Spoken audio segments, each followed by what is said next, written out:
What's up, Elks 2? Any viewers from Elks 1 by any chance? As you can tell, we've had a low week on this side. Besides Dean. Congrats to Dean. Cashes in this week. It's the $10. Big score of 192.3. I think that's 3 straight weeks. The high score has been in the 190s.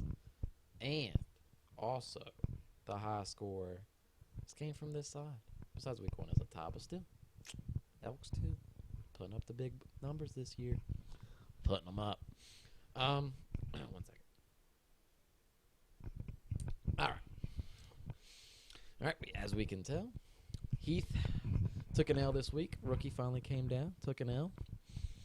So happened to me to the commish. Yeah. Let's break it down though. See what really happened. You can tell Rogers balled out. D'Angelo sucked. Looking at Blunt balled out. Cobb sucks. Dez sucks. Golden Tate sucks. Greg Olson average. Man, what is pickup here, man? This was great. Drop the Ravens D for this. It's fantastic. That's a killer pickup. Cam Newton didn't do good. Anderson didn't do good. Gio sucked. Larry didn't look like Larry. Jay Green didn't have a good week. As you can tell, no one had a good week over here. But who did have a good week? Them Chiefs D sitting on the bench. That's tough. Demarius on my bench dropping 30. But it's tough. I don't think he's got his defense right in 3 weeks. Think of that. The other one's always outscored the other one. Draw from my hat. That's all I got to say. But congrats to Heath, though. Starting off 2-0 as a rook. It's impressive. Very impressive. Get back in the scoreboard. Kyle getting the first win. Like I said, I know what's happening, man. Let's give it up for Kyle. Let's give it up for him. First win. Getting it. Over the hump now. Tom on a losing streak of 2 now. I can tell Carson Palmer sucked. Lacey guy had a good game. Theo Riddick didn't do that good. His receivers didn't do good. Gronk with the goose. Not much good play there. Not much good play at all. Cost team. DeMarco balled out. Odell have a good game. And Travis Kelce had a good game. Let's see what's on the benches. The bench outscored his whole team. High dropping 33. Can't blame you for benching him. Seattle's D. He wouldn't have played him either. Sean Jackson had a good game. Over here, Jeremy Hill, 25. Fitzpatrick, a no start there. That would have hurt. But yeah, Kyle getting the win. Had the right starts. Good win. Come down here. Keith got a big win over Sean. They go 2-1. Sean drops the 1 and 2. Still missing his players. Gets one of them back this week in Le'Veon. Let's check out what both teams did. Breezy brawled out on Monday night. Zeke had a great game. Frank Core had a big game. Christian Michael, right here, man. That's why he won. Right here. Probably outscored Sean's team and those 4 players.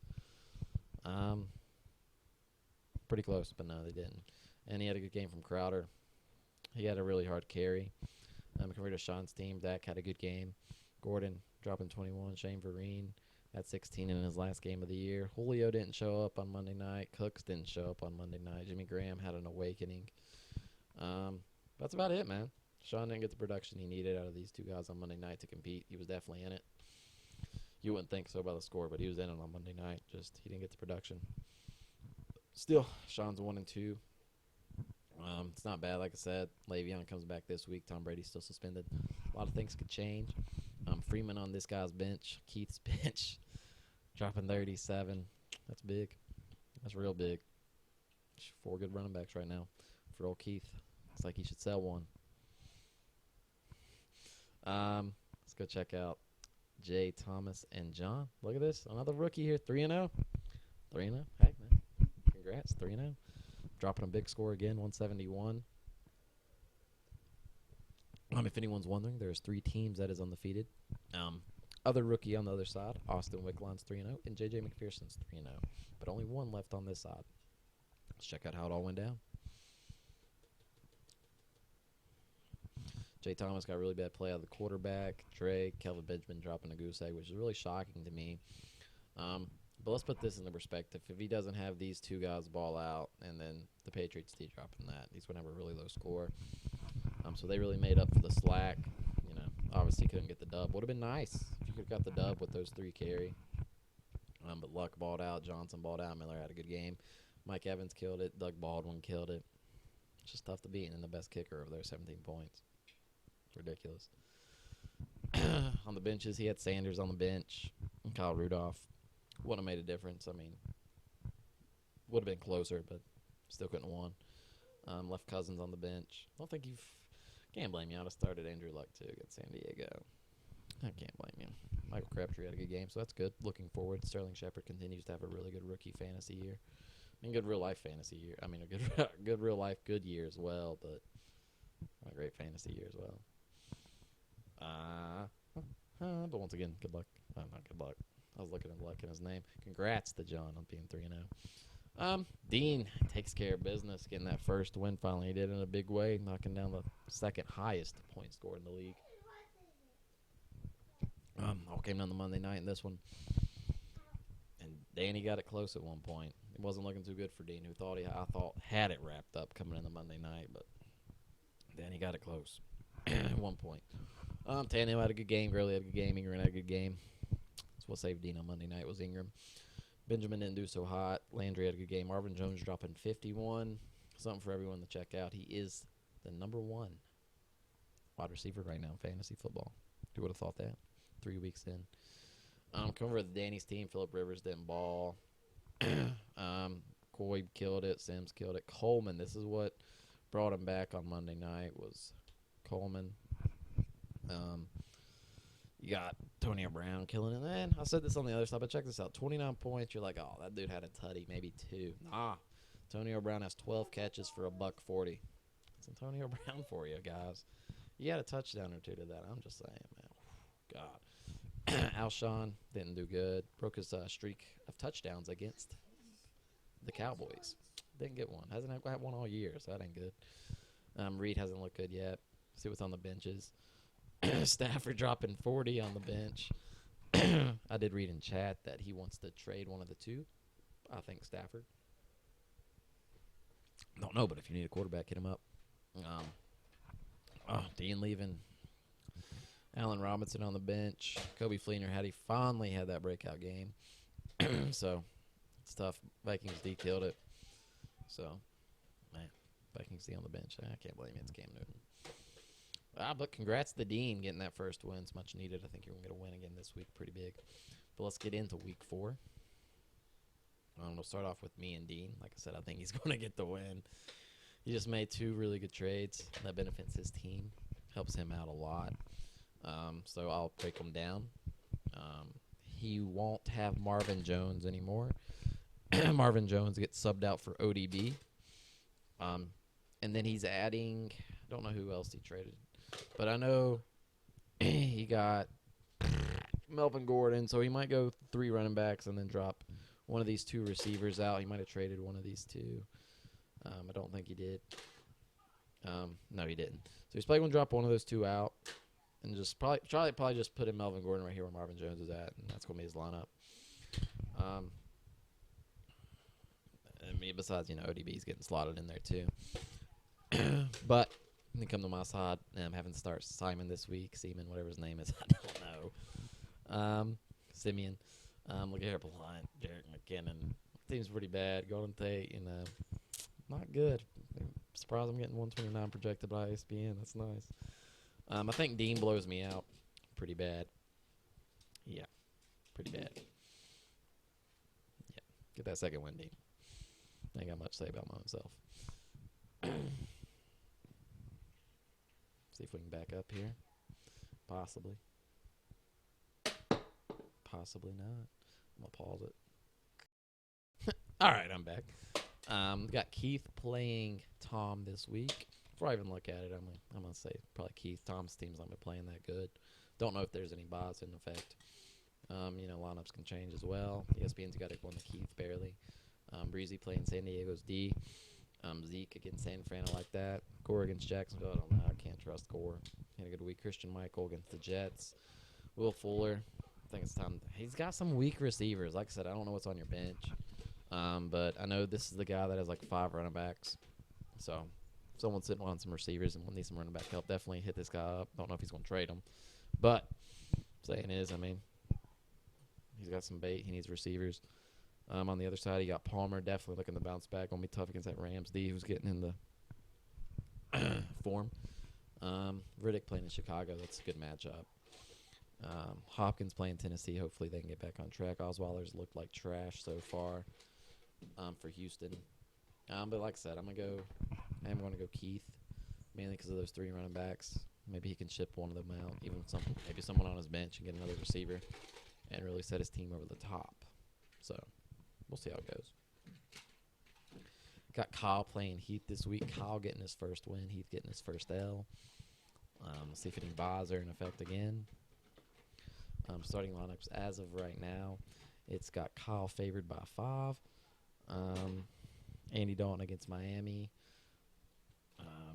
He's benching Russell Wilson, I saw. DeMarco's coming really good. He's ranked 2nd right now out of running backs, which is really nice. Stephon Diggs didn't have a good game last week. Maybe he gets back on track this week. Like I said, Odell will no longer be here. That'll turn into Marvin Jones, who has a really good matchup against Chicago. Come over to Heath's team. Cam gets back on track. C.J. Anderson should get back on track. Don't know about Gio. Larry's going to have a tough day, I think. Amari might have a bad day against Baltimore. I don't know. I really don't think Amari could have a good game. I think this is a toss-up matchup, though. I mean, I think it's right by being projected close. I'm not really a big fan of Isaiah Crowell here.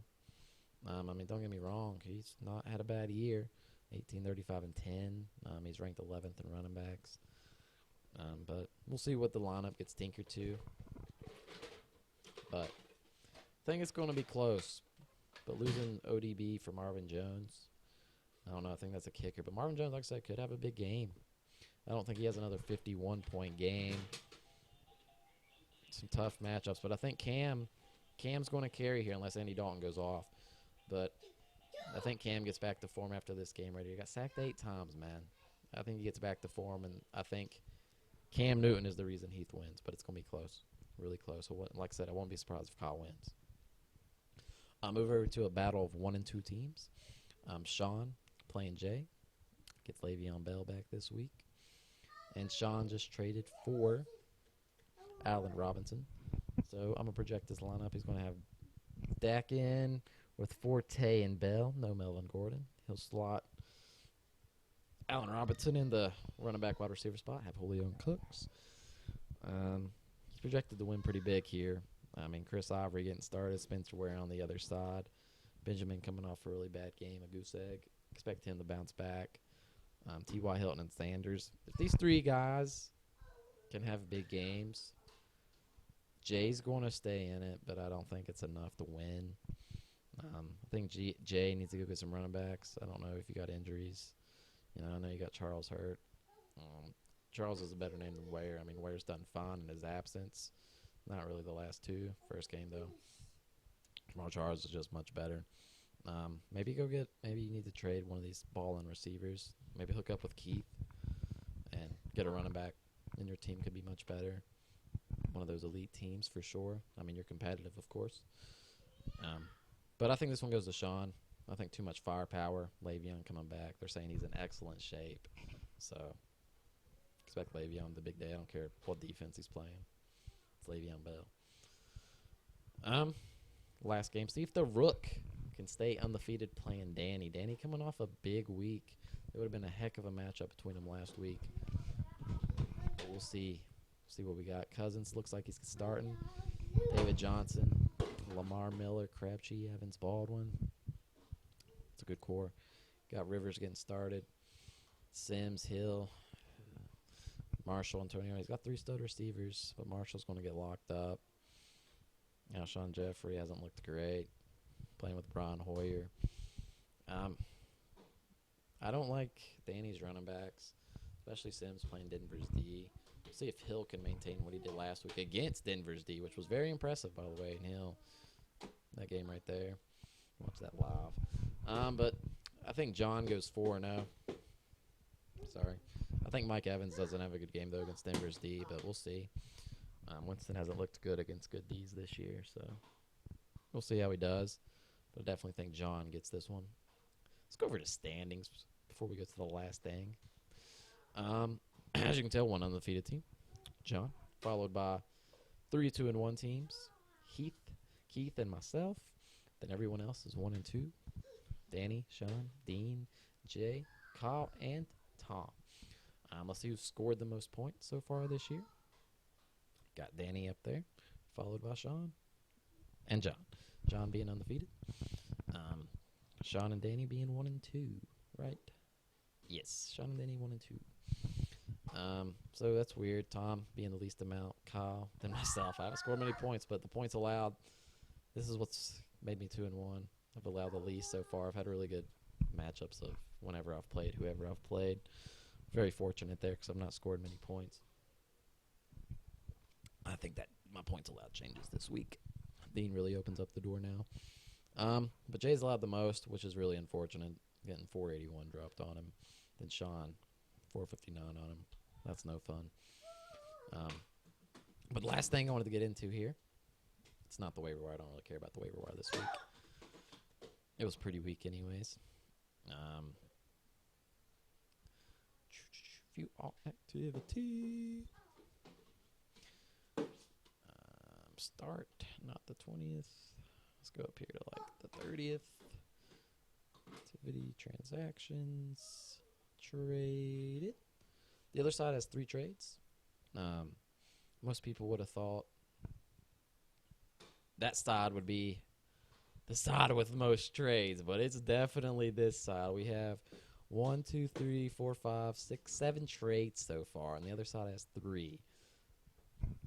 I like the side I'm on. I like seeing trades happen. We'll start off with Keith and Heath.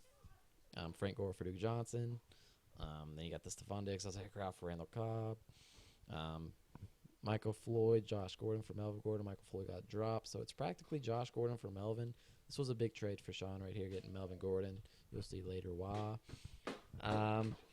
Then we got Keith trading again. Traded Sammy Watkins for Whitaker and Ryan. I think Fozzie now sits on waivers, so it was actually Matt Ryan for Watkins. This was an interesting trade. Jeremy Hill and Brandon Marshall for just Shady. Marshall coming off looking like a pretty tough knee injury, but we'll see if he can bounce back, and Hill coming off a really big week. So did McCoy. McCoy had a really big week as well. We'll see if he can keep it up.